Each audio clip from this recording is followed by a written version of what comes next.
કોંગ્રેસની વિચારધારા છે. આપણે જોયું અત્યારે બનાસકાંઠાના ખેડૂતો હશે, પાટણના ખેડૂતો હશે. સાહેબ, આજે 3 દિવસથી તમામ બ્રાન્ચોની અંદર કેનાલોનું પાણી બંધ કરી દેવામાં આવ્યું છે અને તપાસ કરી તો કે ભાઈ કેમ, તો કે રાજસ્થાનની ચૂંટણી છે અને ત્યાં કોંગ્રેસને ક્રેડિટ ના મળે ને એટલા માટે કરીને હમણાં 25 તારીખ સુધી કોઈ બાજુ એ બાજુ પાણી જવા દેવાનું નથી. ગઈ વખતે વસુંધરાની સરકાર હતી, વસુંધરા રાજે સિંધિયાની, તો એમને પોતાને પાણી વધારે મળે એટલા માટે કરીને ગુજરાતનું બનાસકાંઠાનું પાણી બંધ કરવામાં આવ્યું અને આજે ત્યાં કોંગ્રેસની સરકાર છે એટલે ચૂંટણીની અંદર એને ફાયદો ન થાય એટલા માટે રાજસ્થાન પાણી ન જાય એટલે બનાસકાંઠાનું પણ પાણી બંધ કરવામાં આવ્યું. આ વિચારધારા આજે તમે 10 કે 15 દી ખેડૂતોને પાણી ન મળે તો ખેડૂતોની હાલત કેવી થાય? નર્મદા ઓથોરિટી અધિકારીઓને ફોન કર્યો તો એમ કે બેન દરવાજા બગડ્યા છે.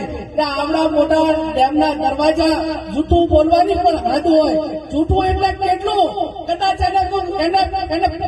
એને કચરામાં ઢગલામાં ગણવા આવે ને તો હિમાલય પહાડ નાનો પડે અને પ્રવાહીમાં ગણવામાં આવે તો નર્મદા એનો જે ડેમ છે એ નાનો પડે.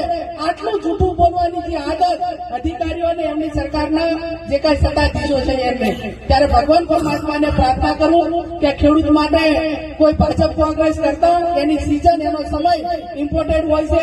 અહીંયા મીડિયાના માધ્યમથી કહેવા માંગુ છું કે ગુજરાતનો ખેડૂત હોય, રાજસ્થાનનો ખેડૂત હોય, દેશનો ખેડૂત છે, એને સમય મર્યાદાની અંદર તમારી મહત્વાકાંક્ષાઓ હેઠી નાખીને સમય મર્યાદાની અંદર પાણી મળે એવો સંદેશો મારા વતી, ગુજરાતના ખેડૂતો વતી, બનાસકાંઠા પાટણના ખેડૂતો વતી સરકાર સુધી પહોંચાડજો એવી પણ વિનંતી કરું છું. ફરી આજે આપણે સૌને અહીંયા નવા વર્ષની અંદર બોલાવ્યા, એકાબીજાને સ્નેહથી જગદીશભાઈએ આમંત્રિત કર્યા છે.